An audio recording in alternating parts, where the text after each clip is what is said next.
morning. Happy Saturday. This is the second time I've gone live on a Saturday with a guest. Today, the special guest I have is Lindy.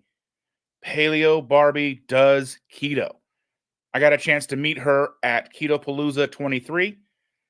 She's a sweetheart. I'm excited to get her on here to talk to her. So let's go ahead and bring her in and say hello. Hello. Hey guys, How are you? I'm tired but good. It's early. Oh, I've been up since like 6, but But, that's nothing new. if you know people who know me know I am not a morning person. So the fact that I am here, made up and ready, it's good for me. I mean, I brushed my beard and put on a shirt. Yes, so I'm excited to talk to you. We got a chance to, so Keto Palooza is a wonderful experience. You get to meet so many wonderful people, but I kind of feel like it's 3 days, but it feels like 10 minutes. Yeah, I kind of wish it was longer, but I guess it's just the right amount of time for what we're doing. But I feel the same way. I mean, we got a chance to briefly talk for maybe 5 minutes or something like that, right? Yeah. So that's why I was excited to get, sit you down and talk and all that stuff. Like, I know it kind of came out of this whole me doing Saturdays kind of came out of nowhere, but I'm glad you decided to sit down with me. And we've got a wonderful chat going on already. Cindy's here. John Gugahan is here. Jason's here. Hi, Dawn. Hey, Jason. Thanks so much for joining us this early in the morning. Oh, Jason got his chocolate caramel element. I haven't tried that yet. I wanted to order some, but I didn't want the whole box of just that because I was afraid that what if I don't like it? Right? And I have a box. I wish you could just order I know they have the variety pack, but I wish they you could just do okay, I want 2 of this one, 2 of this one, Yes, like if order 8, but you choose which ones you want. Yeah, they should do that. I would like a unsweetened chocolate variety because I don't like sweet coffee. I don't either. That's my problem. I mean, I do protein coffees, and those are even sweet for me, but I do them sometimes. And I've never been I don't put syrup in my coffee, like the sugar-free syrups or stevia or any of that stuff, unless I'm at Dutch Bros or something. But at home, I'm just not a sweet coffee person. I had a revelation yesterday. I was making my coffee, and I decided to set the finished coffee, like before I added any cream to it, on a scale. It was probably a mistake, but I set it on the scale and I poured the creamer in that I would pour, and I was poured at like 8 ounces of heavy cream in my coffee. And I'm like, that's too much, but it's delicious. Oh gosh, yeah. So I need to cut that back. I need to have that for a while and then have that again. And I think if I can have it twice, I think I'll be okay. Like if I can cut it in half twice and get to a quarter of where I'm at. I did it today. I did 6 ounces of heavy cream instead. So that's probably a good amount of the carb creep that I'm seeing outside of everything else. Yeah, it does add up. Like even if you go somewhere else and you're like, I only want light cream. You get your coffee and it's super white, so they just went. Yeah, we did that. We went to visit with James and Emily and Maitreya and Jen Delaney, and we went to Jungle Gyms a couple of months ago. It was still like 90 degrees outside then, and on the way home we stopped at Starbucks to get a coffee because we were going to do a couple of things on our way home. It's about a 2-hour drive for us. And we went into the Starbucks and we ordered iced coffees, or I got basically iced coffee with shots of espresso and heavy cream, and they came out like almost pure white, like no coffee. Yeah. I mean, we drank them, but Right. I mean, I feel like when you're on the go, out of town or whatever, I mean, it's fine. I don't really worry about it too much. It's like you said, at home when you're doing it every day, I try to be more mindful. Yeah. So I wanted to talk to you about some stuff because when I look at your channel, I see a lot of grocery hauls, and I've seen some videos recently where your husband's going out and doing the shopping and such, and I just kind of wanted to back up further than that, and I kind of wanted to see just kind of what was going on with you in your life, and what was the deciding factor, or what led you to starting like a keto paleo lifestyle. So I think I started paleo in like 2010 or 2011, mostly because I have two autoimmune diseases. I have Graves' disease and rheumatoid arthritis. And I was looking for ways to make everything better because I always hurt all the time. My hands would hurt so bad. Like I couldn't even use a cheese grater. My hands hurt so bad. So I found paleo, started doing that. I did paleo for pretty much about 10 years and it helped a lot with everything. And, but I wasn't really losing weight. Because I had gained from, well, I've been up and down my whole life with weight because of my thyroid and different things, and then menopause and all that. And I saw that a lot of people in the paleo world were talking about keto all of a sudden. Like I was like, oh, what is this? Like Mark Sisson from Primal Blueprint, and everybody was just starting to talk about it. And he actually led me to Dr. Barry. And so I started watching Dr. Barry's videos and lives and was like, oh, okay. And that's one thing I liked about Dr. Barry is that he came from paleo and kind of transitioned over. And so I just started doing a lot of research and I decided, well, I'll just transition over to keto and see if that helps me even more. And there really wasn't a lot to change because I was already not eating grains. I wasn't eating legumes. I wasn't eating like real sugar and all those things. And so basically I just had to give up like potatoes and, maple syrup and honey and those things. And so I switched over and within a few months, my migraines were better. My hands felt a lot better, even though they were better from paleo, but lots of things were just even better than they were. Weight started dropping. So that was the main reason I switched over. And what kind of other, like, so did you find any, so the difference between paleo and keto, did you find any negatives to keto that were over, like, outside of food choice, outside of like having to give up potatoes or honey or whatever? Did you find any negatives for yourself between the two? No, the only negative that I found were the people that are like, you're gonna, die. You can't eat that way. Too much fat, all those things. You shouldn't do that long term, all those people. Other than that, I do, like I'll eat sweet potatoes now and then. It's funny because I'll have friends that are like, when I go on vacation, they go off keto or whatever, and which is fine. Everybody can do whatever they want to do. For me, I'm like, when I go on a vacation, cheat day is like, I want to have some sweet potatoes or something, and I don't do it very often, but it's like, I'm going to have some sweet potato fries. But for me, that's like, I'm like, well, if that's going to be my cheat, but yeah, that's the only really thing for me I miss. But like I said, the negative was mostly from people, not Right. because Because when you're doing, I never did paleo because okay, to be honest, I didn't hear about it. I didn't know about it because I didn't find keto until 2016. And I found Dr. Barry through the two keto dudes, as he was a guest on their podcast, yeah, and he was, at least for a while, he was Carl's general practitioner. So yeah. that's how I found out about Dr. Barry. I found about a lot of people doing, that podcast. And that podcast is what I found when we started doing low carb in 2016. And I kept finding these keto recipes. And then my doctor, my GP, had said, if you want to lose weight, you need to be in ketosis.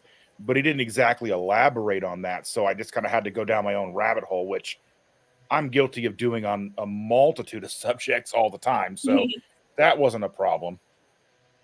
Now, have you Yeah. found, so you've been doing keto for how long now? It's almost 6 years. It'll be 6 years in February. And have you found any negative downsides to doing keto? I mean, outside, not differences between keto and paleo, but just in your life in general? Not really. I mean, I have, because did paleo, like, I didn't come from like the sad diet before this. I don't really miss all that. Like, I don't miss bread. I don't miss, all that kind of stuff. Um, and the same, like I said, the same thing. The only negative has been people's perception of what keto is, and um, that kind of thing, or keto police. Yeah, that Whenever you transition. decide, like every now and then, if I have Quest chips or something like that, which I don't have often, but um, it's mostly on like a trip, because you have these things on a trip, and or in the summer when I work my summer job. But it's like, everybody like critiques everything, so that's the only negative thing I've had. Oh yeah, I mean that's just gonna. People are gonna do that no matter what. No matter, Oh yeah, it doesn't matter what community you're in, whether it's a health related community, or because you start to see that in the carnivore community, which I mean realistically, keto's the umbrella, and then you've got ketovore, keto, carnivore, lion, and all the subgenres, if you will, right, of all of those. And then you've got the factions that say, beef and salt's all you need. You don't, why right. are you using pepper? And it's like, all right, slow down, you know? Yeah, well, that's what I've said, like, because I've been doing carnivore since August. But I said from the beginning, I am not giving up condiments. I'm going to have spices, and I'm going to have my coffee how I want it. Still have my protein, my coffee, or whatever. Protein. I still do protein powders, collagen, all those things. But then there's, those people like, you don't need all that. Just drop it and do strict carnivore or whatever. I'm like, well, I have to do it this way for me, because if not, I'm not going to do it. You know what I mean? It's not going to be sustainable. And I'm trying to stick it out as long as possible. Because Dr. Berry said you need to give it at least 90 days. And for me, I would never be able to do the lion diet, because I did BBB and whatever, E or whatever. I did that for a week, and I can do carnivore, but doing that for a week, I felt so restricted. Because I was just like, I can't eat any more of this. I think that becomes the mental block. Once you kind of put that hard and fast, like, I'm not going to eat this, this, and this, I'm only going to eat these 4 things. Your brain goes, hold on, what's happening? Why are we doing this? And that's one thing that I like to tell people is you have to find what works for you. You have to get yourself as close to 100% as you can. Some people, 95 is going to be as close as they can get. Some people, it's 80, 99. Right. I don't ever believe people necessarily when they're doing 100. If there's like, I'm 100%, I don't believe you. Whether or not they're truthful and they're being honest with me, it doesn't really matter. I still just, I find it hard when, like, I never cheat. Okay, but I don't believe you because you're human. And, and I know that probably makes some people angry, but I know how I am. Yeah, true. I mean, it's true. And I believe that doing what you need to do to make your goals and what you need to do to get to those goals as sustainable as possible, to keep yourself as consistent as possible. I don't see a problem with the protein powders and whatever in your coffee and Quest chips every once in a while. I know that those Atkins chips are terrible for you, but I still get them sometimes because they're tasty. And it's not a bag of Doritos. Going and getting, a Snickers, or right. That's how I look at it. It's like, y'all, if I was eating a Pop-Tart or Reese's Cups or whatever and binging on all that stuff, people would be like, oh, you're, da da da. But because you're eating a certain way, and then if you have something that's kind of that, dirty keto or whatever, every once in a while, I think it's better than you going back to those things, you know. So I 100%. especially for people who are new to keto that just came off of the SAD diet, if they're having some of that keto processed stuff, I know that it's not the best. It's always like more carbs than what we really think it is or whatever because of the fiber and all that stuff. But for those people, especially people that I talk to or people that I coach, I'm like, okay, if you need to switch to those things at first, that's okay. And eventually you won't want them as much anymore. So I feel like for most people anyway. I feel there's like two kind of groups of like the ketogenic people. They're the people that kind of started keto before all that stuff was on the market. And then there Hmm. are those who started because it was on the market. Yeah. And I think that there is benefit to both, obviously. I mean, I started before there was anything keto labeled on the market. I was Yeah. There's a concerned about lot how of many stuff in carbs were there. in broccoli. You know what I mean? Yeah. And I then agree. you start seeing the tortillas started popping up. I can't remember the order, but I know that, like Quest bars were a thing. They were kind of one of the first things, and then Halo Top, and then it just kind of spiraled and snowballed from there. And now there's 6 or 7 different types of bread at the grocery store. Oh yeah. And And they're we all had keto a certified. oh yeah. I tell my husband every time I go to the store, I'm like, who's this person that certifies all this stuff? Because I was like, There keto certified. What does that mean? Yes, I Who know did there is that? one company out there that does keto certify, but I'm not exactly sure what they're certifying. Are they certifying the final like net macros or They must what? Because because I don't it's think like, it's ingredients. yeah, because the ingredients, all of them have, which is fine if you can have wheat and all that in your diet and you're fine, then have it. It's your choice. Everybody has to make their choices, but I can't have wheat or gluten. It bothers my stomach, so I'm like, well, none of those breads I can eat. So I don't care if they're keto certified. Right. Just because the macros come out as keto doesn't necessarily mean the ingredients are going to be compatible with you. And I Right, think that's something that needs to be a part of the discussion, and it's not binary. It's not they're good or they're bad, but do right, they fit your lifestyle? And I think right, that's right. where that major disconnect happens, where I had a family friend text me the other night and he goes, "Hey, what's a good keto bread at the grocery store?" And I'm like, "Well, they're really all the same. They're not really keto. They have wheat in them. I still buy them every once in a while. Sometimes I'm at the grocery store and I just really want a bologna sandwich. Right. Bologna's awful for you. The bread's awful for you. But sometimes I just want a bologna sandwich. I grew up poor. So, Yeah, I grew up eating bologna. yeah. And I mean, now, like, you think bologna is expensive now. Like, why is it $5 a pound? I mean, it's like, why is it more expensive than hamburger? But anyway, or at least the cheap hamburger that I Delicacy buy. now. Mhm. It is a delicacy now. I remember I went to eat at they closed it now, but Toby Keith's restaurant in Vegas, and he had on his menu a fried bologna sandwich with champagne, and I was like, "Well, that's great." That's like Hooters, I think it is, has a like 150. Like the last time I was there, I don't know how long ago it was, like at least 10 years ago. They had, or like even for years, I know they've had a like a Dom Perignon and their wings. So it was like $150 That's for what it like was. I 10 think was wings Dom and some. Perignon with the Yeah. fried bologna sandwich. Yeah. I'm like, I've never tried it. I'm not spending that much money on it, but it's probably good. Yeah, probably. So it looks like we've got JJ's here now. We have Meeting Wellness. We have Stacy, which is Easy Peasy Keto. She'll be a Oh, guest on here at the end of December, the very last guest of 2023. So that's fun. exciting. Hey, Our everybody. very own cover girl. Oh, I know. I saw the picture of her holding up the magazine.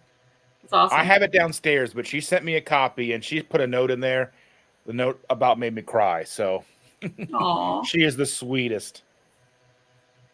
that's awesome. Um, so walk me through, what does an average day of eating and exercise or anything that you want to add look like for you? So, I exercise every day. I don't ever miss a day. Some days it's something like yoga, and other days it's two things. Sometimes it's a walk and also doing weightlifting. I do my weightlifting about three to 4 days a week. So I'll, in addition, do something else too. Um, I've done 75 hard 3 times, and I did the Live Hard year last year, which means you do 75 hard, and then you do phase one, phase two, and phase three, which is a 30-day stint for each of those. If you haven't heard of 75 hard, have you heard of it? I was going to ask you to tell us what that is. Yeah. I've So heard of it, but 75 I'm not hard is, familiar with it.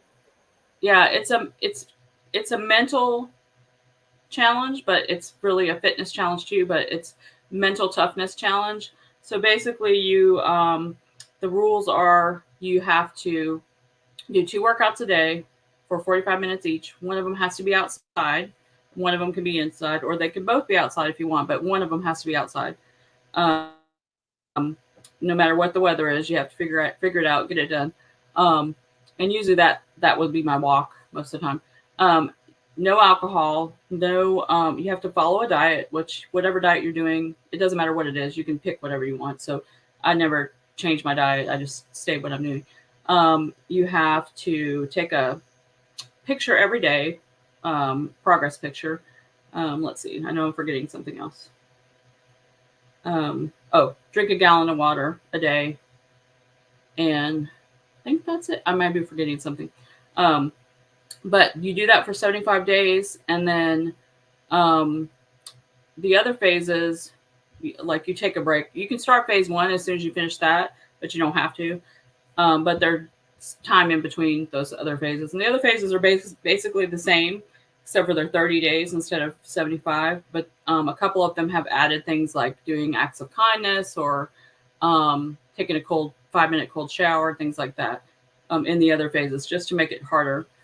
So I do that. I'll be doing that again in January. Um, and so kind of got into the routine of doing 2 workouts a day from that, but I don't always do it. I do at least one though, most of the time, but sometimes two.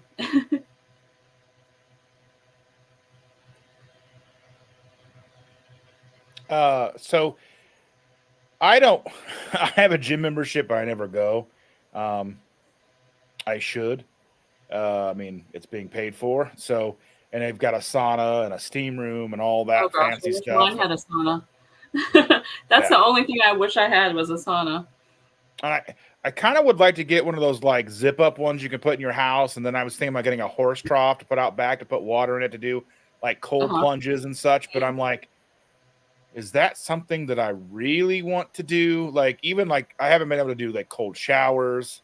Like, I The probably cold need to shower, toughen when I myself first up a little started bit. doing them, was like really like, oh my gosh, why am I doing this? But then once you get used to it, it's uh, it makes you feel really good. So I'm like, oh, okay.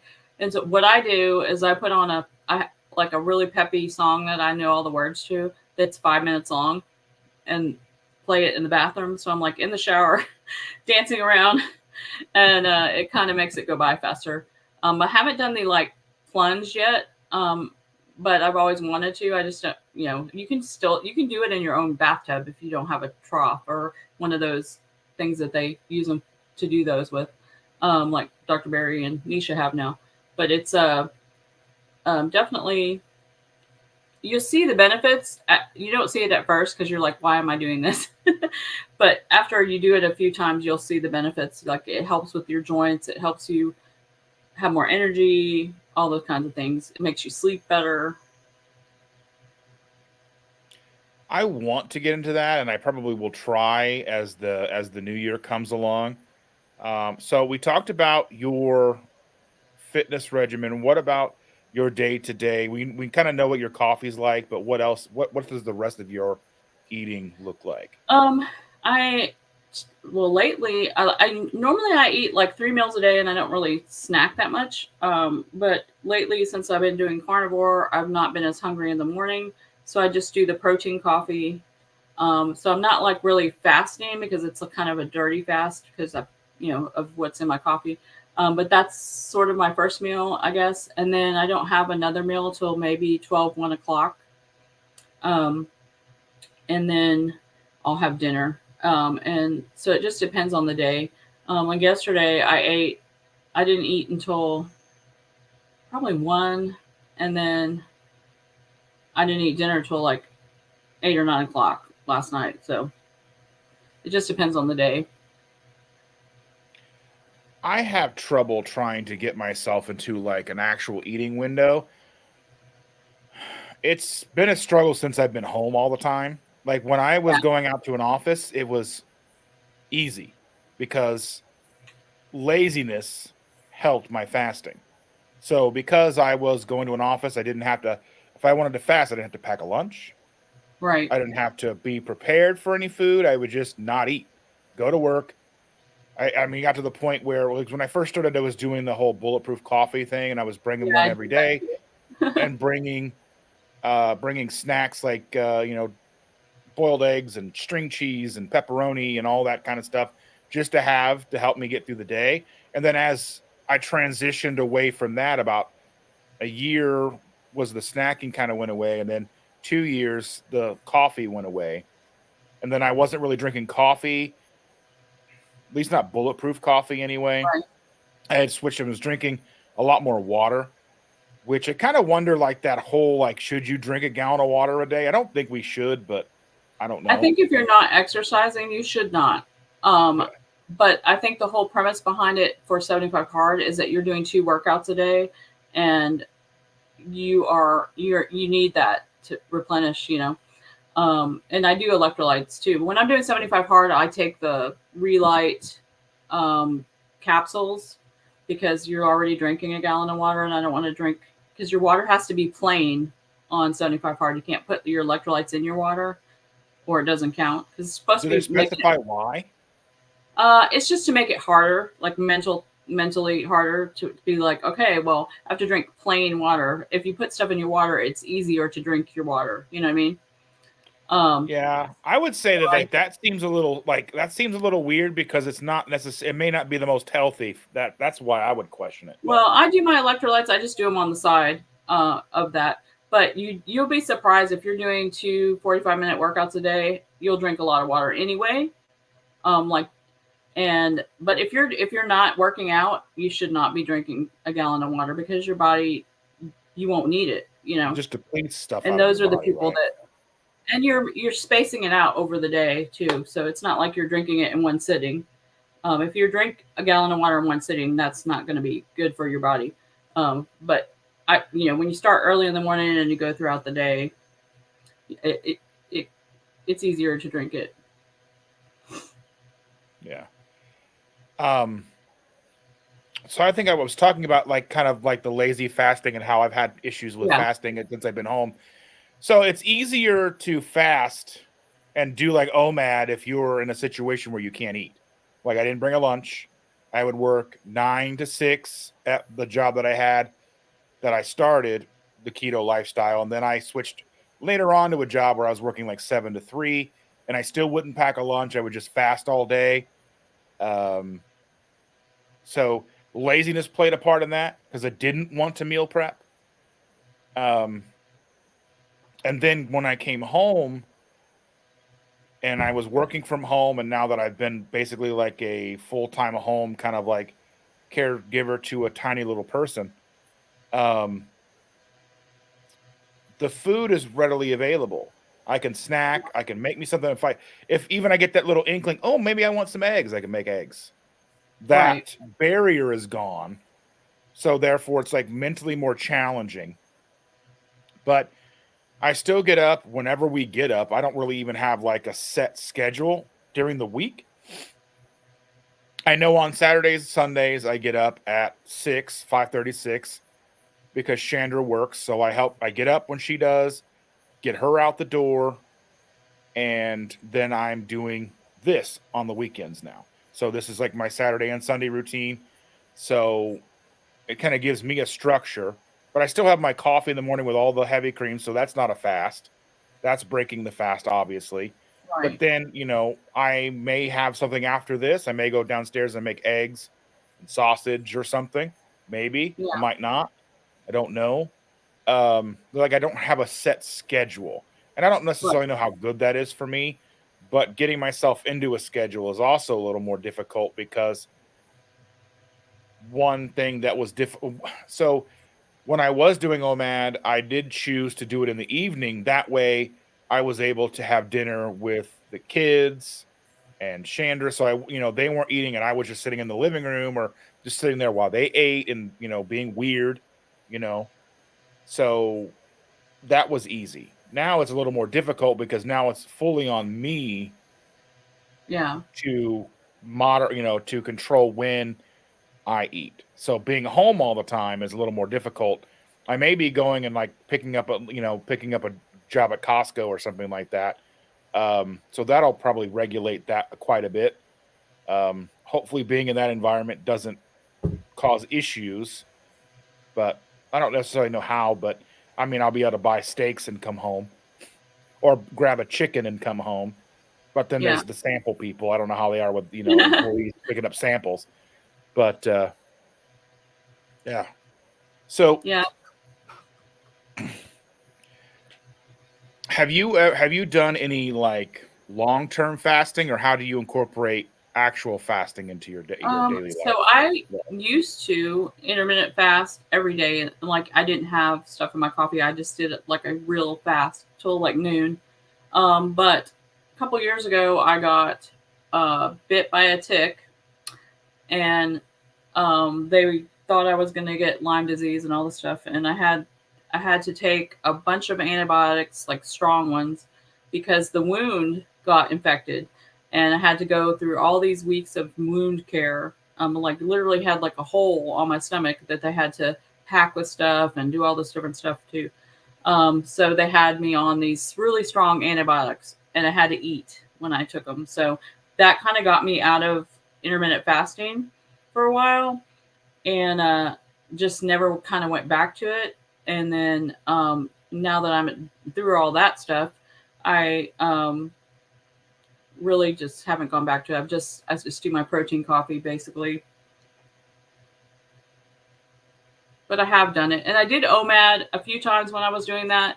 I've never done any like long term, like 72-hour or whatever longer than that fasts before. I've only done like the 16 or 18-hour fasts.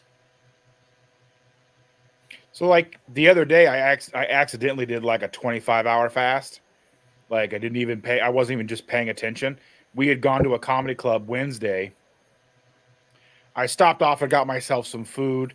I was trying to be good, trying to stay on plan, and I was going to go to Arby's and they had like, I got a coupon book in the mail, and they had like the 5 for 5, and I was going to get 5 of those and just take the buns off and eat the meat as I drove to get Chandler to go to this comedy show. Mhm. But as I went over to where that one was, it was no longer there. It was just a building. So I ended up going through McDonald's, and we know how that went. It didn't go as planned. But then that was like 6 o'clock on Wednesday, and I didn't end up eating again until like 9 the next day. So that's nice to know that it didn't bother me. I mean, I'd had my coffee in the morning with the cream and such or whatever, Right. and that wasn't a big deal. But it's nice to know that that works because I've done fast everything from 72 all the way to 21 days. Oh wow. Yeah. I don't, So, I don't know that I could do that. I mean, I don't necessarily know I would recommend it because it was a challenge for sure. I mean, because we were also like getting new flooring in the house during that time. It was just bad timing. Yeah.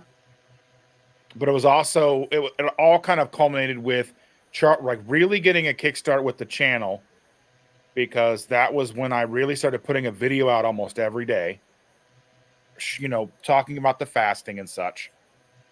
We were doing the flooring. I was fasting. So it all kind of compacted all right there. And it was a little more difficult. Like you go out to dinner with family because, we do that.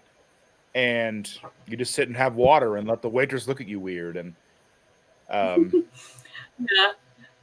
well, that's not a big deal anymore, but Yeah.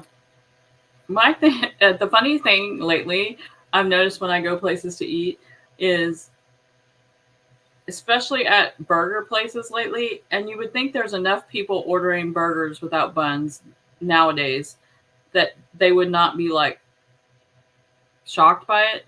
But lately, a couple places that I've been have just like, they just, it like throws them for a loop. Like they don't know what to do. I've found that because I've tried to go in and order Wendy's and get their burger patties. I found that certain locations they've done away with it. I think there's like an idea to them that they're losing money, Yeah. even though you're paying whatever. Like, because I think the Wendy's that I found that would serve them to me sold them for $1.79 a patty, which is kind of a lot because McDonald's sells their quarter pound patties for $1.19. Yeah. We went to Dairy Queen, and my husband and I and my mother, we got something for my mother-in-law as well. And I think I got 4 patties with bacon. I didn't get any cheese that day or whatever, but um, we figured out that it was cheaper if I ordered 2 of the double patty burgers with the crap on it and took it off than it was for me to get the 4 patties with the bacon at Dairy Queen. We were like, this is ridiculous. I think it was Yeah, like $15 just for my patties and bacon. And I could have got the 2 meals that came with fries and 2 drinks for that price. So I was like, I don't understand. you're in Texas and do you have In-N-Out nearby? We don't have one here, but they have them in Dallas. I love In-N-Out Burger. It's like one of my favorite burger places. But the Dallas Fort Worth area has them, but we don't have one. We were rumored to be getting one, but we haven't seen it yet. We had a Five Guys and we had a what was it, Smash Burger, but those both closed. So we really just have the normal Dairy Queen, McDonald's, Burger King, those type of places. We do have a local place that's really good. It's called Juicy's. That's probably as good as like some of those like Five Guys type of places, but yeah. But other than that, it's all the chains. Yeah, we don't have Whataburger, we don't have In-N-Out. Yeah, we We got have Whataburger. Five Guys, but I don't know what they charge for their single patties. Yeah, I don't know I've either. only But Whataburger, everybody, there's so many people in Texas that love Whataburger, but I really think it's overrated. They're not my favorite burger. As far as taste, I think, I don't know. For me, it is kind of a favorite burger, and I'll tell you why. At least why I think it is, because I don't have it. So Yeah, whenever I'm in I have a really good friend that lives in Dallas, and I have 2 sisters that live in the Dallas Fort Worth area. Um, so whenever I get a chance to go down, I haven't been down there in like 2-ish years. yeah, I went down for my sister's wedding last time. Um, but whenever I get a chance to go, I've got to go to In-N-Out. I didn't. The only time I got Whataburger was in the airport on the way home. yeah, But I know, I haven't got a chance to try Smash Burger yet. I have had, what is it? Shake Shack. Their burgers are pretty good. yeah. Um, I heard they're good. We did have a steak and shake for like yeah, a we have short. those still. We had 2 of them for like a really short time period, and then they both closed down. Um, we do have a Freddy's. I don't know if you guys have Yeah, we Freddy's, have those now. Yeah. but it's on a weird part of town that's kind of busy area to get to, so we don't ever go to it. We forget about it. But you know. So But here's an interesting Whataburger, I do question. understand people wanting Whataburger. Like my friend Paula used to live in Texas, and she lives in Missouri now for a while. And so whenever they come back to Texas, that's the first thing they want is Whataburger. And I'm like, oh, why? Well, that's like I had visited friends in Arizona and I'd been to Tennessee and such, and they had Jack in the Box, and I thought it was good. And then we got them here like 10 years ago or something, and they were not good. Like there's a definite mental disconnect. Like if so, like the last time we went to Colorado, they had just got In-N-Out Burger, so I went and got In-N-Out in Colorado. No one else in my family cares. Like I like White Castle, and you know what I mean. You know, I know most people don't have Yeah. those. You may have Crystal down there, but yeah, like I think In-N-Out Burger and Whataburger are kind of moving closer and closer to us because I know that Nashville, Tennessee is the new headquarters, or like just outside of Nashville is going to have a new headquarters for In-N-Out Burger. So Oh, I'm interested cool. to see. I imagine they're going to start getting them, and then we're just Kentucky away then, so then it'll Yeah. probably spread into Kentucky, and then it may spread to us. I mean, because it's like a 5-hour drive, which that's the main thing for them is being able to get the meat every day to the locations because they don't freeze it, I Yeah. guess. But Yeah. I love In and so Out. Like it's I think whenever I go to where there's one, it's like I'm like trying to figure out where I can fit it into my day because I love the Dutch what is it, Flying the Dutchman is Flying my Dutchman, favorite. yeah. I used to get the lettuce wrap thing, but it's just like so messy. I'd rather do the Flying Dutchman. They're just and plus they taste really good. Well, like for me, sometimes like to be honest, like if I ever go to Whataburger, I just get the whole burger. I don't even take the bun off because usually it's like every 2 or 3 years, I get a chance to go somewhere that has it. Now, if it was somewhere nearby, then I probably would. But the same thing kind of goes with In-N-Out, though I do like the lettuce wrap, and I know like there's whatever the sauce is, probably like a Thousand Island or some kind of sauce or whatever. It's probably canola oil and The all that animal sauce. stuff. Yeah, Yeah. or whatever it is, right? Yeah.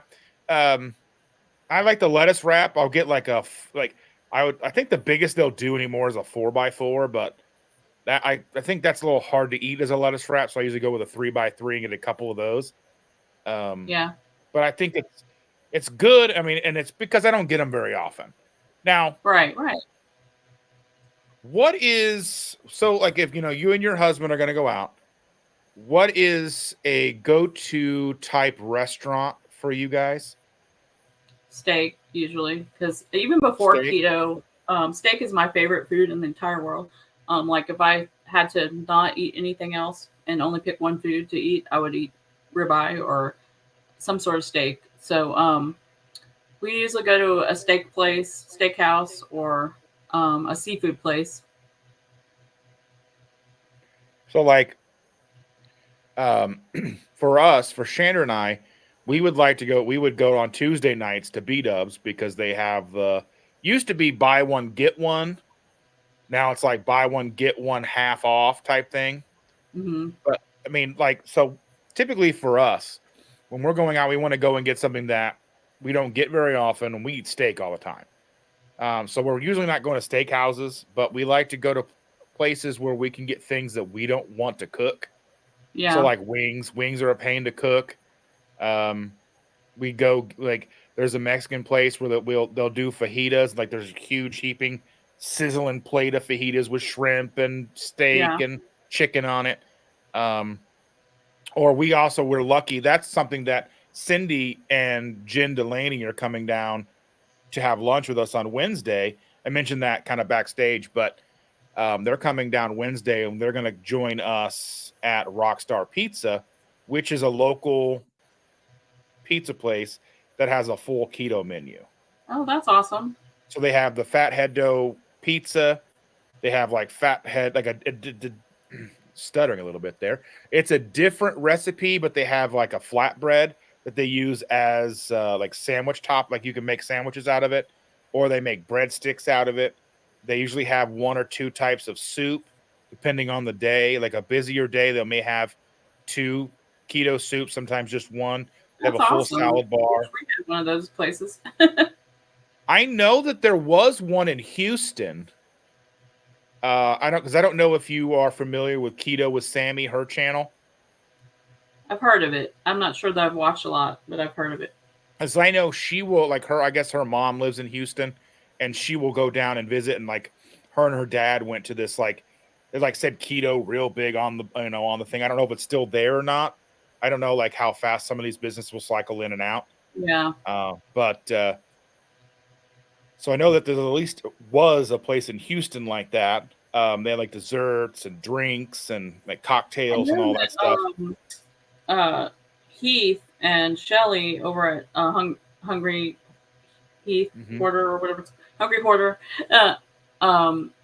went to a restaurant not that long ago that was because they live in Houston, and it was a keto menu. And I don't know if it's the same place, but it looked It might really, very well be, yeah. really, really good.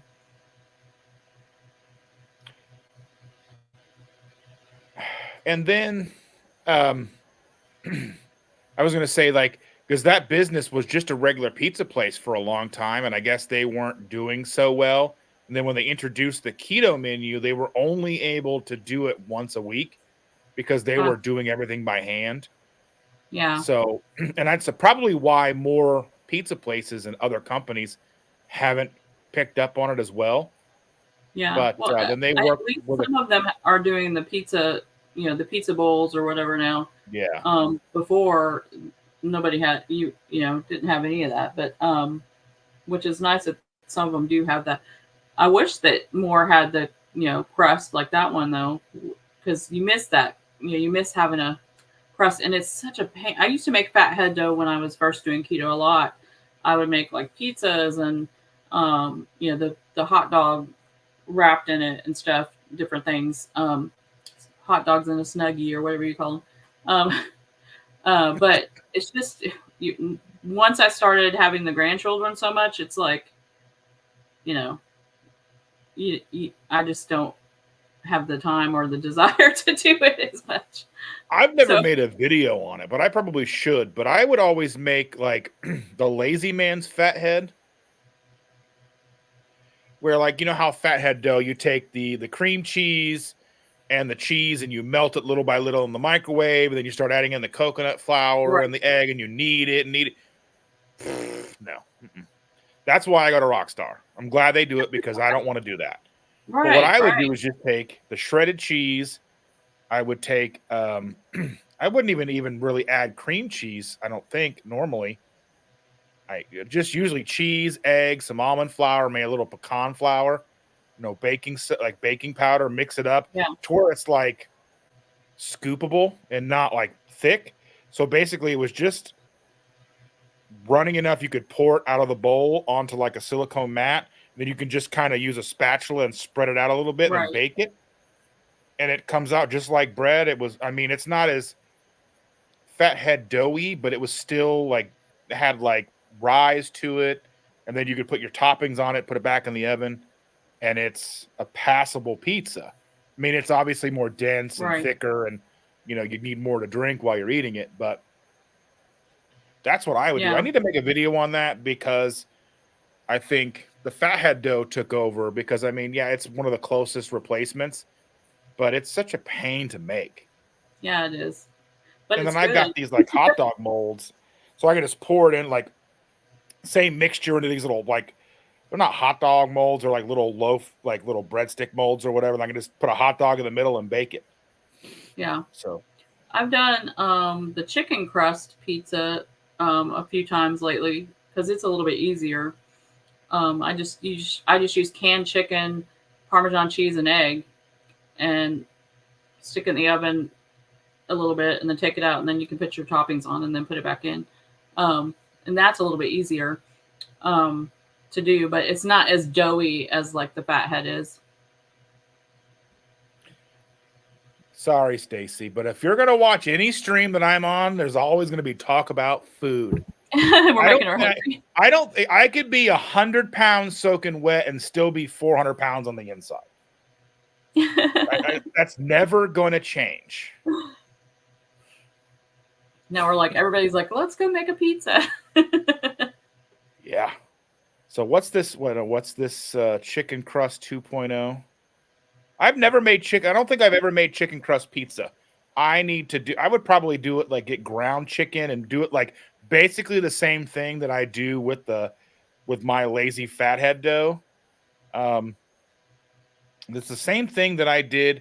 I have a video on my channel. I think at least a short. I know where I take like breakfast sausage, mix it with cheese and egg and like a blender for a little bit, and then like so it's like soup, but it's like soupy. And then I have my measuring scoop, and I just put it into the Dash Minis, and then they come out crispy, and they're like little sausage. Then you can make breakfast sandwiches out of it. So really, all you got to do is put like egg and cheese on it, and you're good to go because it's got sausage in it already. So that sounds yummy. Yeah, I I also, love doing when that. I first started keto, before I discovered fathead dough, it was a lot of talk and people talking about the pizza. So there would be like the pizza crust was like ground beef or whatever. There was lots of people that were doing that, and but it was good. I had that a couple times, but like I missed the dough, which is why I guess I started doing the fathead. Yeah, I never made the cauliflower crust pizza. I think I tried some. Like you could buy store bought for like a little bit. I know like our Walmart there was some keto like plain keto crust you could buy. They were like $10 for two or whatever, Yeah. or The whatever the price cauliflower ones was. aren't bad, but they do. I find that the ones like that don't. They are good when you first make them, but they don't do leftovers very well because they get soggy, and then you end up having to use a fork. But I did find last night I was just getting some things at Drug. We have a place called Drug Emporium, and they carry some of the same stuff that like Sprouts and other places carry. That's like low carb foods and stuff. They had the Carbonate brand, which I like that bread. That's the only bread I can eat if I eat bread, keto bread, because they have a gluten-free one. And it doesn't have wheat and all that stuff in it. But they have a pizza crust now, and I sent a picture of it to my friend, to Shelly, because I was like, she likes the bread too, and I was like, look, they have pizza crust. And I didn't like look at the ingredients really well, but it was a crust that I haven't seen before. I haven't seen that crust either. I've seen carbon. I think I've even bought a loaf of carbonate bread from the grocery store. We don't typically go a lot to like the specialty stores. Like I know we have like a what's called Fresh Time, which is basically like you can kind of call it a Meyer bodega because it was initially like Meyer had invested in them, and then now they basically pre-pandemic bought them. So bought them outright. So basically now you go in, it used to be like a like more of a Whole Foods type thing. Now you go in and you can buy like regular soda. You can buy like Cheetos and stuff now. They do carry a lot more health food stuff. Like they have like kombucha and all that stuff, but just a smaller footprint of a store. They do have all the supplements, and you can buy like electrolytes there you can't get at other stores. But we don't, I mean, it's usually more expensive. Like we go there because sometimes they will have salmon on like ridiculous discount and get it for like $7 a pound, and we'll buy like 5 pounds and have that as a feast. And then they've had like $5 a pound crab legs. So we would buy like $21 worth of crab legs. Awesome. Yeah. Oh, Shelly's on here. Shelly. Hey, Shelly. Oh, Shelly. Hey, Shelly. It looks like we have who popped in? I saw somebody pop in. Two Queens go keto. I love them. They are so sweet. Did you get a chance to meet them at KPL? Yes. They're very sweet. I'm gonna make sure they stop being mean to Callie, though. They did come out. They came out to our Indie Keto meetup, and well, I mean, so did Cindy, and it was awesome. it's awesome that you guys have so many people in our community around y'all's area, and y'all can all get together for these meetups because your states are so close and all this. I Right. think it's really fun. I mean, it's really cool too. Like I was talking, and it's kind of a sad thing to say, but it's still like really inspiring at the same time. Like I have, we were talking like Cindy is coming. Cindy and her husband, and Jen. I imagine her husband's coming too. It's like midweek, so I don't really know. Um, but they're all like Cindy's driving 3.5 hours. Jen's driving 2 hours to get here. And I was kind of joking, like, I have friends who live on the other side of town who won't come and have lunch with me. Yeah. Oh, You I know? get that. I am actually thinking about planning a meetup here in East Texas in February. Um, and because I was like, well, I was like talking about something in a carnivore group that I'm in, and they were talking. There were so many people that were saying they were from this area that were in that group, and I was like, oh, okay. And then Shelly and Heath are in Houston. Hyla is about an hour from me, crafty and carnivore-ish. Mm-hmm. And so I was like, well, I'm going to try to plan it and just see who comes. It might be all new people. It might be people that I already know or whatever. But I think it would be fun, just to see what comes of it. That'd be interesting. I'm hopefully going to be down in Texas at least for a little while in 2024. Hopefully I'll get a chance to come down and visit and see my friend, my sisters, and I've got a friend that lives in Austin, and Oh I'm a yeah, huge comedy person, and there's that whole comedy boom going on in Austin right now, and I'm like yeah. chomping at the bit to get down there to see We comedy. have a comedy club now here, but I haven't been to it yet. Yeah, like Austin's kind of like on 6th Street. I think there's like 5 comedy clubs on that street, Oh and one of wow. them is like Joe Rogan's club, and it's like you Oh never know cool. who, like, Who will you're going to stop see by? Ron White or Dave Chappelle or who's going to come in and do a set. That's the kind of stuff, like the stuff that like you used to have to go to Los Angeles to see. Yeah. Oh, Cindy So asked me something. No, Cindy, I am not going to hack your health this year. Last year when we went to KetoCon, was what it was called before. I was I had been 2 other times, and I was really disappointed last year. Um, I understand the biohacking thing. I understand that those things are great for us. Like we were just talking about, the sauna and the cold showers, or the plunge or whatever. But I felt like they were showcasing that stuff too much and not other stuff too. Um, I mean, like, and the speakers last year, I mean, Shelly can talk about it too in the comments. We both were like the year before was like, there were so many people we wanted to go hear talk that we couldn't choose. Like, oh my gosh, I want to go see this person, but this person's talking at the same time, and all this. Literally last year, we were like watching 2 people a day, or maybe 3. And so I was just, there were a lot of speakers that were speaking about their product that they were selling down on the floor, and so that kind of irked me too. So I decided this year I'm just going to give it a year and see what happens with it this year, and then maybe I'll go next year. But yeah, I'm not going to go. yeah, I would like to go to Hack Your Health because it is in Austin, and that gets me kind of closer to where I want to be anyway. So it's like Right. I can go there and then do this and do, but after seeing some of Yeah. the Well, I mean, that's footage, the main reason I started going. It's 3 hours for me, yeah. But yeah, I was like, no, I was not happy last year. And I don't think I was the only one that felt that way, for Yeah. sure. I know, like that was a thing, like with like the low carb cruise popping up and being like the same kind of weekend is kind of split things apart, but I don't think it's necessarily going to hurt either of them, because I think the people that want to showcase their wares are going to get more benefit out of KetoCon or whatever it's called. And then the people who want to talk and be more inspirational, so to speak, will probably get more out of the cruise, because then they're able to talk with people and spend time with people like Joe and Right. Rachel. And I'm not sure who else is going. I haven't looked at it. Or even if they even have it all solidified yet.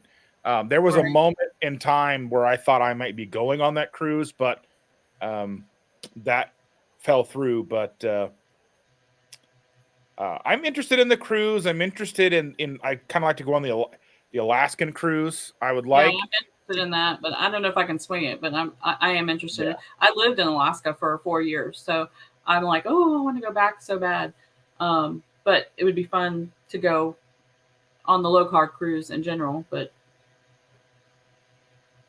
I don't know if they've announced it. I haven't looked, to be honest with you. The Alaska one, they have. You can actually put your down payment on that one already. Well, I know. She's talking about Hack Your Health. Oh, so, yeah. Hack Your Health. Who the speakers are going to be, I don't know. They have announced some of them. They're on the. If you go to the website, or to their Instagram, it'll link you to it. You can still find it by searching KetoCon, even though it's Hack Your Health by KetoCon is what they're calling it now.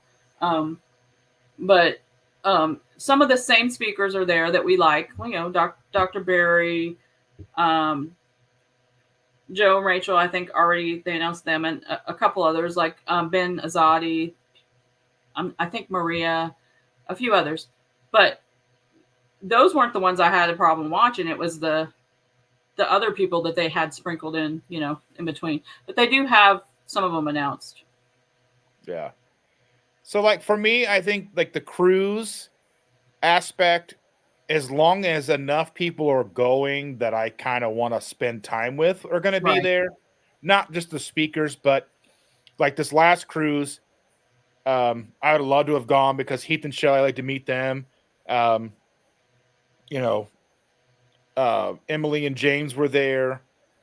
Jackie was there. There was a lot of people that I care about were on that cruise. And that was like a week of FOMO for me. It was like not just fear of missing out. I was missing out, right? I felt like that too, because I went to Heath and Shelley's house for the meetup, the pre-cruise meetup. And I was like, oh, I wish I was going with you guys. Just to hang out with everybody. Let me see here. Let me see if I can. I could probably share my screen here. Let's see. Let me go ahead and see if I can search this real quick.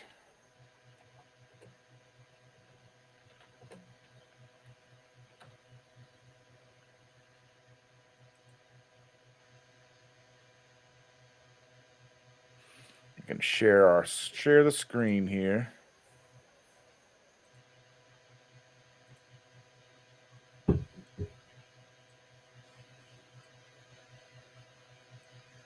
Also, some of the speakers, the big ones that we all want to see, because we went to the Vegas keto event as well. Because I had been to KetoCon a couple of times, and we went to the Vegas one and different ones. They were doing like the exact same talk. So when we were in Vegas, I was like, I'm going to go to the room when I think it was Maria or somebody was on, because I'd already heard she was talking about the exact same thing that I just heard her talk about at KetoCon. So I was like, I was, but this time at KetoCon, they changed it up. Some of them did some different things for once. I was glad. Yeah. Oh, they're not going to be there, Cindy? That's, surprised. Who's going to be there? Let me see. Dr. Baker's going to be there. Yeah, he's always there. Dr. Baker to me is a polarizing person. Who? Dr. I don't Baker? like how I like the information he will give, but I don't like how he tends to be kind of like a carnivore bully. Oh, to like vegans and stuff? Well, no, not just them, but like obese people. He'll share photos and things and say things that are not really constructive, in my opinion. Right. Like, if and you're I think obese, that's kind of what we need to be. Make you really want to try carnivore because you're feeling like, oh, well, he's making fun of us. Yeah, why would I want to do what he wants me to do type thing? You know what I mean? Right. I get that.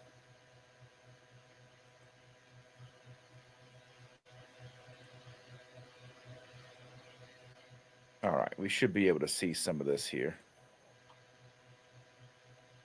Let me move her stuff out of here. We can see all the speakers. Yeah. I knew they were going to be on the cruise.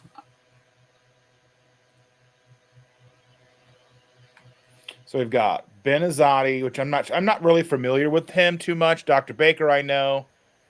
I'm not really sure who a bunch of these people are. I know Lauren. I've heard, Dr. Boz. Yeah.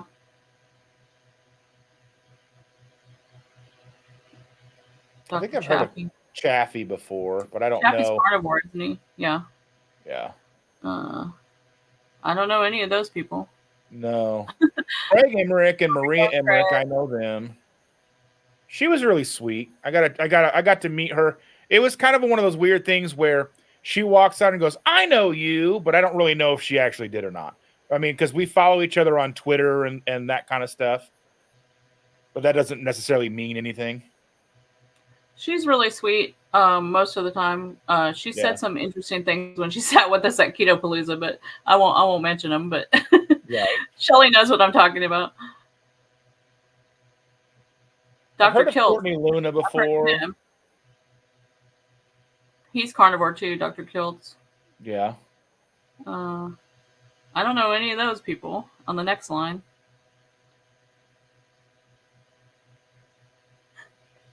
And I imagine a lot of the speakers here are not going to be necessarily keto, carnivore, or under that umbrella. Right. They may be more and if you look at the type things as well. Teaching about some of them, it probably has to do with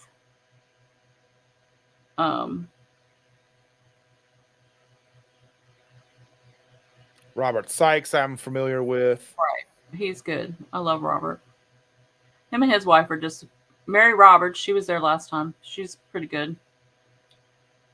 Yeah, so I mean, it's like a lot of people that I don't necessarily know that I would watch or be interested in. I mean, if I were to see them, they may have things that were interesting to me. Yeah. But like, I think I was really happy. I didn't really know much about her going in, but one of the speakers at Keto Palooza, I'm not gonna remember her name because I'm trying to talk about her right now. She went on later in the day and she had like that white dress on. Kim, yeah. Like I was really fascinated and really liked her talk. She's great. I love Kim. I've met her several times. Right. She's just so down to earth. You know, I've always liked her, and I've always liked the fact that she's not as strict as some people. So she's like totally non-judgmental of you, whatever you decide to put into your keto, journey. I think for me, the level of strictness is one of the things that kind of turn me off of a person. If you're saying like, you need 100% this, I'm like, you know what? That's not obtainable. Like Dr. Barry is one of those people. He, I do like him in the fact that he says like, if you need diet soda, have it. If you need some of these things to get you through and, right. To keep you on track and sustainable and consistent, that's better than not having it and then falling off and going buck wild right. at Golden Corral, right? Right. And something he used to say too all the time, like if you're you're dirt poor and you want to do keto and you need to eat hot dogs and whatever, he said that's better than being on the sad diet, So I love that he, he's that way. You got to do what you got to do. Yes. And that's kind of what I talk about in content here is that's how I kind of live my life, right? I'm I try to be as transparent as possible. I don't hide the fact that like Wednesday I went to McDonald's and got food I shouldn't have got. But, I try to be transparent because I feel that people who follow me and come to this channel to find out what I have to say deserve to know that I'm not 100%. I'm lucky to Yeah. be 95 to 98% most of the time, but I struggle just like everybody else. I have food addiction issues. I have food like if I've had a bad day, it's struggle to not go and and rely on food to help me, whether it's good or bad food for me, whether it Right. is keto, like whole foods or not whole foods. It's a struggle to not Right. utilize food as a crutch. I fail at that quite often, but I'm still here I and mean, I'm and still that's what, doing. right. That's what makes everybody real. I mean, just to be honest with people about what you're doing, because we all, like we said, we all aren't perfect, and it's nice. We don't. It's those creators out there that are showing you everything's perfect. Not everything's perfect. They're just not showing you it all. You know. Someone saying hi to you. Hi, Joe Ray.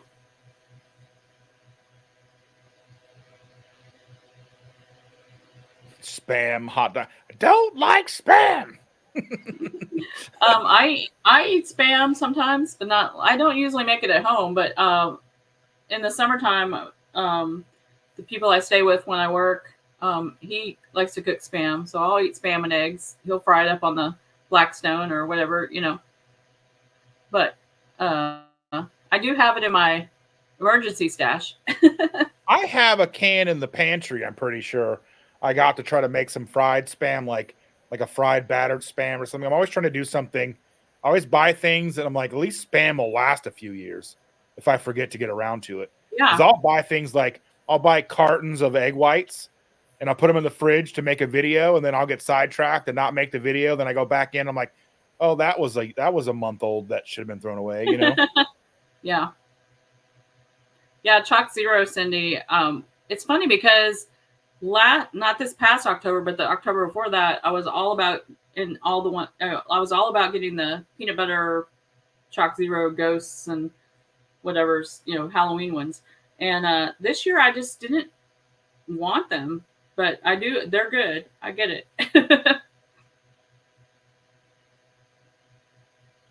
Cindy says the Spam worst thing she fried does on a rice. regular is Chalk Zero. I mean, I air fry hot dogs all the time. I try to get like the whole beef ones or whatever from GFS. They have some good ones. They're like $38 a box of 50, and I can freeze half and keep the other half in the fridge, and or the Oscar Mayer ones. I buy them like the little 2 package bulk box from Walmart or whatever. Just throw them in the air fryer, dip them in mustard, something. You know what I mean? Like, Yeah, because sometimes I do. like I just don't feel like making a whole bunch of food or whatever. Right. I have gotten into seasoning my hot dogs if we grill. Have you ever seasoned your hot dogs? No. So I put them in, of course, TikTok. You learn everything on TikTok. Um, I put them in a container with like a little bit of avocado oil, and I put, all the seasonings: garlic powder, onion powder, nanos, all the things in there, and then I, mix it all together, and then let it sit for a while, and then when he grills, we'll throw them all on the grill. It's a game changer. Let me tell you, they're so good. I love mine burnt. I love my hot dogs in the burnt in the air fryer. I like them having like that char, like they've grilled them, because I can put them Yeah. in like 400 for 15 minutes and just forget about them for a while. Then I'm like, oh yeah, I'm cooking hot dogs. But like a recent obsession for me that I've been making, I still need to make a video on it. Is making just like the fried cheese or whatever. Like you'll put like shredded cheese in the bottom of a pan, and then I will put like last night I made it with prosciutto because I took the granddaughter to Costco. They had samples of prosciutto. She had one piece of prosciutto and she was like, that was good. We were walking around the store and she's like, can we go get more of that meat? Can we go get more of that meat? Can we go get more of that meat? And I'm like, yes. So we walk back over. She gets more. So I was like, if I buy it, are you going to eat it? Yes. I buy it. And she goes, you bought the wrong kind. It's Costco. They only have one. It's like, it tastes different. I'm like, ugh. But I mean, I'm going to eat it. So it's not a big deal, but toddlers. Oh, I But know. yeah, I just strapped up a whole bunch of pieces of that prosciutto on there, and then some white cheddar cheese, and then when it gets nice and crispy, just fold it over, put it on a plate, let it cool just for a few minutes so it gets kind of sturdy, almost, if you will. Then it's like super crunchy, but it like cuts the roof of my mouth like Captain Crunch. That sounds good. I I'm do gonna like make. those. I'll have a recipe coming out next week in the collab. Um, I'm doing a chaffle recipe, but it's something you can do with your leftover dressing from Thanksgiving. So I'm going to make a small batch of because we're going out of town for Thanksgiving to my son's in Colorado, but I'm going to make a small batch of my keto dressing so that I can make the chaffle with it. I was thinking about doing the same thing. I was gonna I'll make some keto stuffing maybe. I was gonna make a video on it, and I just haven't got around to it yet, so I probably won't make one then. I use my mom's recipe for dressing that we've had all my life. I just adjusted it for keto because we do like a mixture of cornbread, biscuits, and bread that you toast. And you mix it all together with all the stuff. And so I just use keto biscuits, keto cornbread, and I buy the carbonate bread and I toast it and everything. And that's how I make my dressing with all the, the other ingredients that go with it. But, the celery, the onions, the broth, sometimes I put shredded chicken in it. Depends on what I've got on hand, but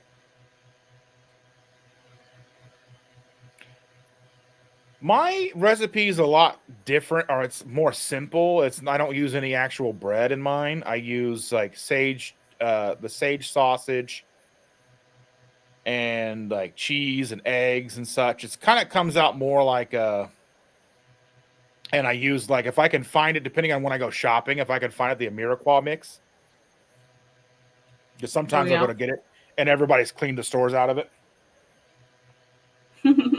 So I mean, that's Yeah. basically what mine is, and I figure I can make chaffles out of that too, because it's gonna Oh be yeah. it comes out just the same, and I can just scoop it in there.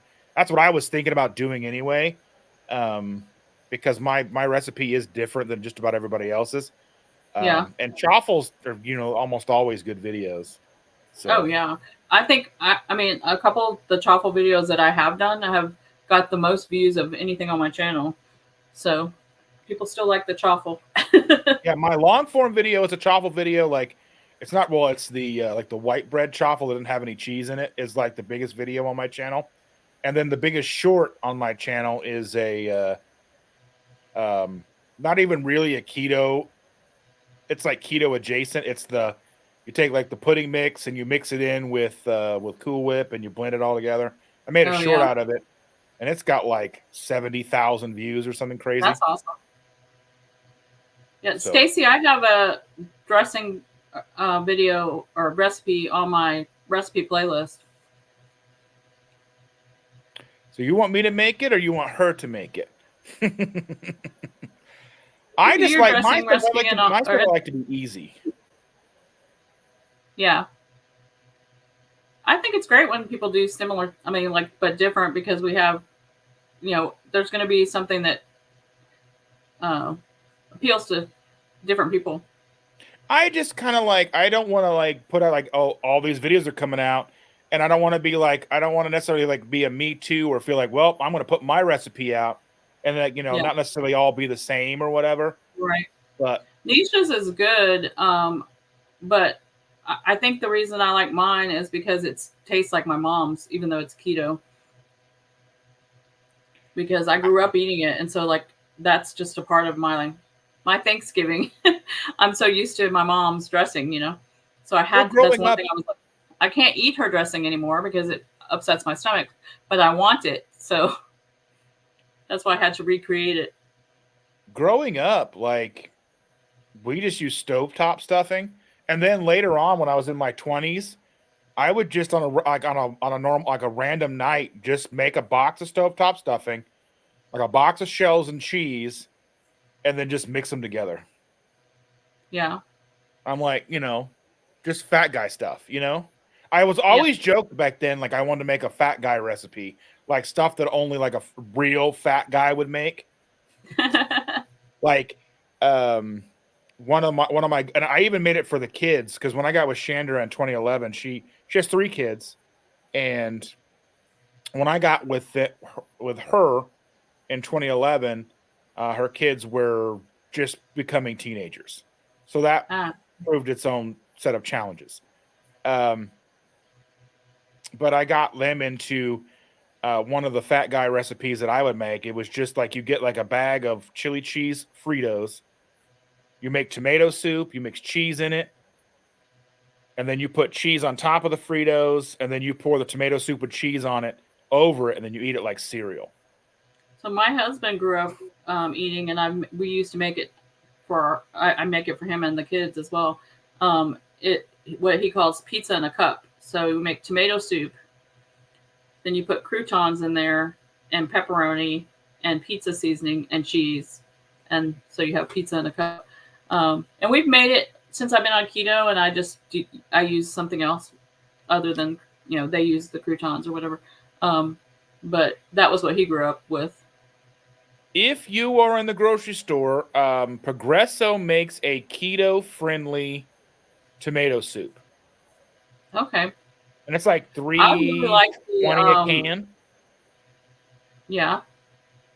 and Is it I think it's 8 total carbs for the can, and a can is a serving. that's not bad So I mean, for a it's not tomato soup. bad.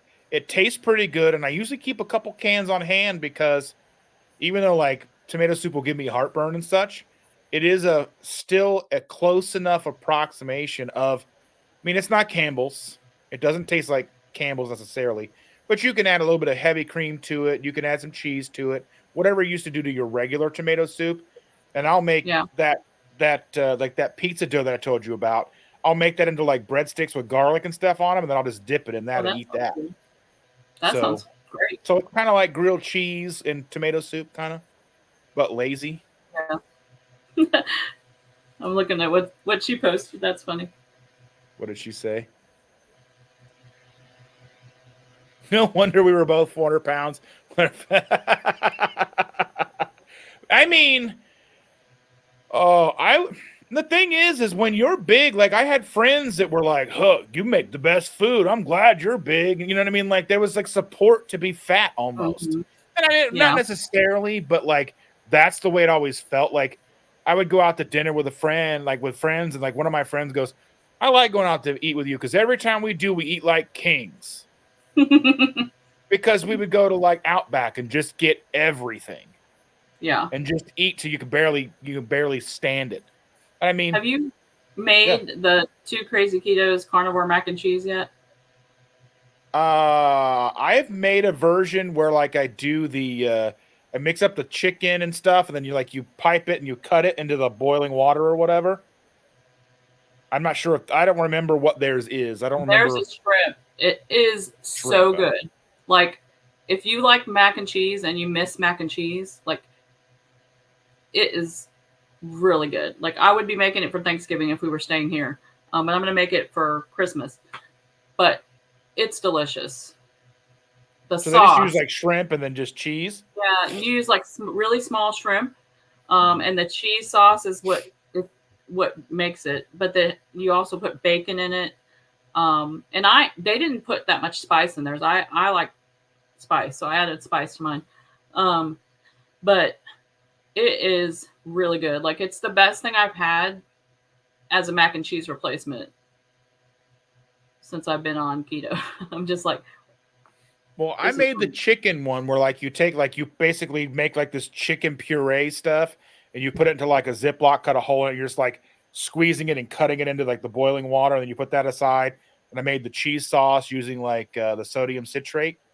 So it makes it creamy and not stringy, yeah, which no one else in my house likes. So I ended up, if I make queso, it sits in the fridge and I eat it by myself. Because like the kids and Chandra, they all grew up with Chandra's mac and cheese, which you just make the noodles and then you just pour the shredded cheese in and stir it up. Like maybe a little bit of milk. That's it. Maybe no butter. And it's like you pull it up and it's like just all string. They love Yeah. it that way. And I'm like, I need mac and cheese that looks like mac and cheese. I mean, Yeah. it's This good. I mean, it's cheese and and noodles. You this can't really go the wrong. But sauce is yeah. heavy cream, cream cheese, whatever kind of shredded cheese you want to use. Like you can make it how you want it. Like you can use pepper jack or cheddar or whatever cheese you like. And then basically that's the sauce. I think there might be something else, and I don't remember. Butter probably. And then you mix it all together, the bacon and the shrimp, because you use pre-cooked shrimp, and then you top it with like pork rind crumble or something. It is really good. It's nice and Basically, creamy. that's all what it comes like the same stuff that I made basically the carnivore mac and cheese that I made with the chicken. It was really good. Yeah, Like our youngest kid liked it too. Um, I've used Palimi, whatever that stuff noodles are called or whatever, and yeah, I made. I bought the lasagna cut ones or whatever. I just cut them into smaller sizes and made like hamburger helper with that, yeah. and I the like the boy liked palmini. it too. I think the Natural Heaven brand is the best one of the palminis that I've tried. Good morning, Matt Troyce, Keto and Wrestling. Good morning. He's a good dude. He's got a cool channel. Yeah, I've watched He his does a lot of videos. shorts, and he's Yeah, got they say keto isn't sustainable, and he's got hundreds of those where shows what he's eating to show how sustainable keto can really be. So yeah. I think it's funny so when comments about yeah. that on my channel that's not like, those random trolls that come along that aren't even keto and they say something like that. I'm like, obviously you haven't been watching me because I've been this way for a long time. So I think Well, it's sustainable. yeah, when we were first getting into it, because Shannon being a nurse, she was talking to one of the nutritionists at the hospital she worked, and they were like, "Well, I've just heard that that it's not good." And she's like, "But why?" She goes, "Well, it's just not sustainable. You just can't do it for a long time." She's like, "But why?" Well, it's just not sustainable. You can't it's just like just goes in circles. Like there's no Hmm. real no real reason or whatever. I mean, I Right. understand the idea that people that have the old ideas that cholesterol and meat and all that stuff is going to kill you. And I get that because that's been in the zeitgeist for Right. 50 years, 60 years, Right. And even even longer. doctors, like doctors, a lot of doctors don't have time to do outside research of new things. They Right. just are so busy with patients that they just get that's why they just are stuck in what they were taught in medical school, and so they just go with that, and that's what they keep going with. The ones we're so lucky to have the ones we do have in our community that actually do some outside research. That was what I found was cool about. I went to Low Carb for Better Health, the one in Tennessee, back in August. Uh-huh. Um, Dr. Barry was there. Nisha was there. She had a very emotional speech. Like I was like literally like in the back of the room crying with her speech. Nisha. But that was like it really hit home with like things that I dealt with my mom and all kinds of stuff and nursing homes and that kind of stuff. So that really hit me hard. But one of the things I think it was, and Dr. Westman was there. And one of the things like between him and Dr. Barry, they were talking about how when they started doing those kinds of conferences and those types of events, there may be one medical professional in the audience. And this time there was like 20 or 30 medical professionals in the audience out of 200 people. So Wow. you're looking at 15%, Yeah. 10% of the audience is a medical professional. So Well, that's what I then, find really exciting about that, because you're yeah. right with most doctors that are practicing, they don't have time because the average doctor sees 50, 60 patients a day. They get like a minute and a half, 2 minutes with the patient. They don't have time to go home and study All research, right. look And at if they research do, papers or so many of them get in trouble, like from that like community, Gary from the medical Fettke got in community. trouble. Huh? Like Gary Fettke got in trouble. Yeah. Professor Dr. Nope got Baker. in trouble.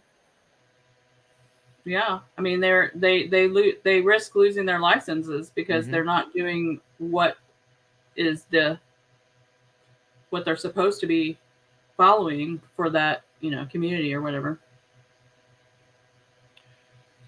Yeah. Well, So we've been talking for an hour and a half. If you want to continue going, we can. If you have other things to do, we'll go ahead and wrap this up.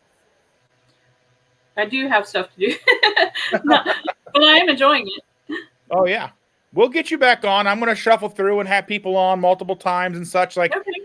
I'm excited that this is the second one of these that I've been able to do. Last week was the first, and I'm already booked out through middle of January. I've put up most of them. I have 2 that I haven't made because I'm waiting on a photo for one, and I just got confirmation yesterday of the newest one.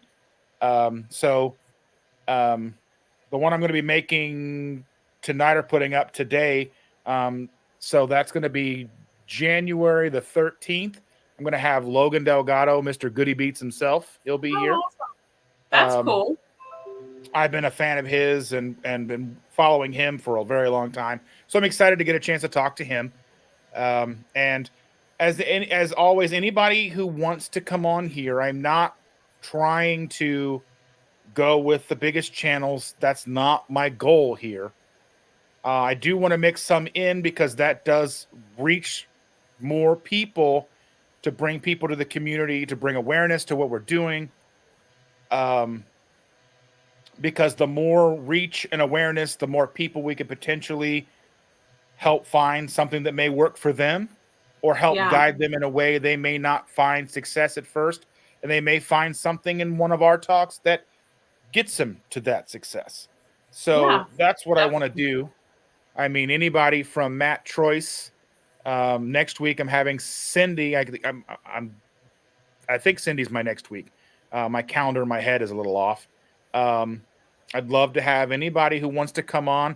Even if you don't have a channel, I don't care. I want to know what your journey's like for you, what you do, where you started, and all that fun stuff. Well, and when Delaney did her interview with me, we were all encouraging her to have a channel, and she didn't have one yet. And then she got one. She made one after that. So maybe somebody you have on might end up starting a channel too. I'm hoping to have her on in January. Her and her husband, I want to have them both on because they're both amazing people, and I want to talk to them and find out about their journey. Just nailing a date down with them. I want to get Jackie on. I'd love to have Matt Troyce on. The 2 Queens Go Keto have Robin and Callie on. Names escape me. I'm terrible with names, and I struggle. And I work very hard at trying to remember everybody's name. So sometimes I'll, like, in the chat, I will forget who somebody's screen name is, and it makes me feel terrible. I know as this will grow, in theory, it'll become harder and harder for my brain hole to keep track of who everybody is. My brain, I'm like, I try to remember people's names. It's hard. Yeah. But again, is there anything that you want to say or anything you want to plug before we go?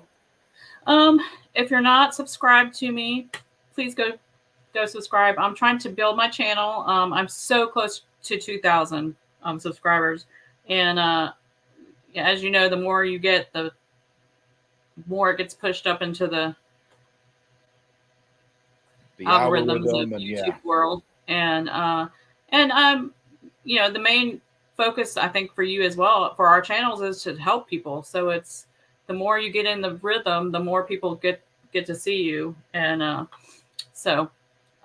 I'm going to do a big giveaway when I hit 2,000. So. Oh, that'll be nice. I'm like right there to 4,000. So if anybody's not familiar, I'm going to give a big plug and a shout out to Wes, because Wes over at Highfalutin Low Carb is such an amazing person. 2 times now he shouted me out. Like, one time the first time he shouted me out, I was under 1,000. I was at like 700 or 800 subscribers. He shouted me out and got me over 1,000. Him alone, I got like 300 subscribers from him. That's awesome.